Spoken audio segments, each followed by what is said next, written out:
कितनी दफ़ा आपके साथ भी ऐसा होता है कि सामने पड़ी हुई चीज़ें आपको नज़र ही नहीं आती। अब सवाल यह है कि इतनी वाज़ेह चीज़ें भी आखिर आपको नज़र क्यों नहीं आती। आए इसकी साइकोलॉजिकल वजह जानते हैं।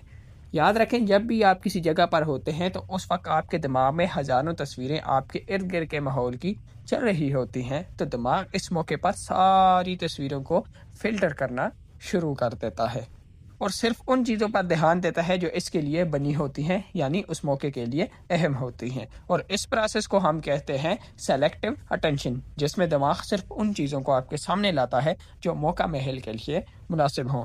आप नहीं बल्कि आपका दिमाग ये चीज़ तय करता है कि आपको क्या देखना है और क्या नज़रअंदाज करना है। अब मैं आपको इसकी एक प्रैक्टिकल एग्जांपल देता हूँ कि अभी आप स्क्रीन पर देखें आपको कितनी गेंदें नज़र आ रही हैं, लेकिन इन गेंदों को गिनते ही आपने ये देखा ही नहीं है कि इन गेंदों के बीच में एक इंग्लिश वर्ड भी लिखा हुआ है। तो नेक्स्ट टाइम जब भी आप चीज़ों को बोलें तो अपने आप को कोसने के बजाय इस वजह को याद रखें।